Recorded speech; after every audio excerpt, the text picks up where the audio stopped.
मोहिनी एकादशी व्रत कथा। वैश्य धनपाल के दुष्ट पुत्र के उद्धार की कथा।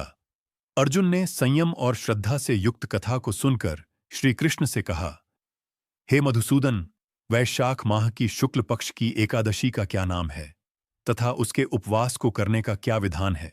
कृपा कर यह सब मुझे विस्तार पूर्वक बताइए। श्री कृष्ण ने कहा, हे अर्जुन, मैं एक पौराणिक कथा सुनाता हूं जिसे महर्षि वशिष्ठ जी ने श्री रामचंद्र जी से कहा था। उसे मैं तुमसे कहता हूं, ध्यानपूर्वक श्रवण करो। एक समय की बात है, श्री राम जी ने महर्षि वशिष्ठ से कहा, हे गुरुश्रेष्ठ, मैंने जनक नंदिनी सीता जी के वियोग में बहुत कष्ट भोगे हैं, अतः मेरे कष्टों का नाश किस प्रकार होगा? आप मुझे कोई ऐसा व्रत बताने की कृपा करें जिससे मेरे सभी पाप और कष्ट नष्ट हो जाएं। महर्षि वशिष्ठ ने कहा, हे श्री राम, आपने बहुत उत्तम प्रश्न किया है। आपकी बुद्धि अत्यंत कुशाग्र और पवित्र है।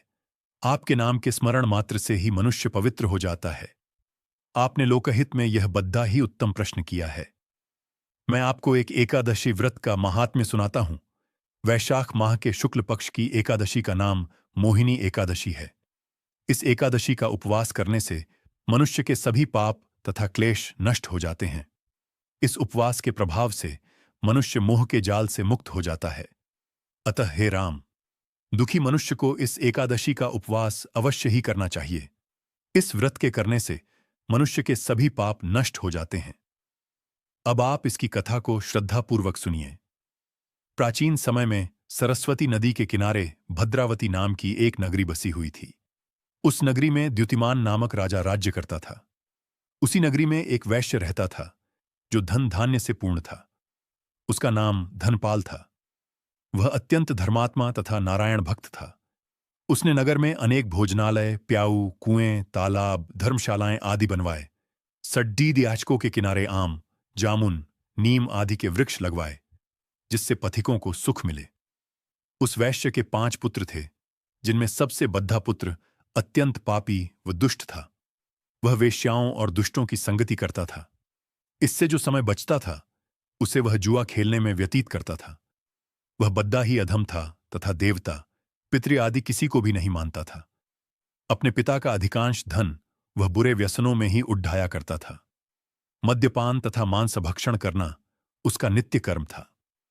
जब अत्यधिक समझाने बुझाने पर भी वह सीधे रास्ते पर नहीं आया, तो दुखी होकर उसके पिता, भाइयों तथा कुटुंबियों ने उसे घर से निकाल दिया और उसकी निंदा करने लगे।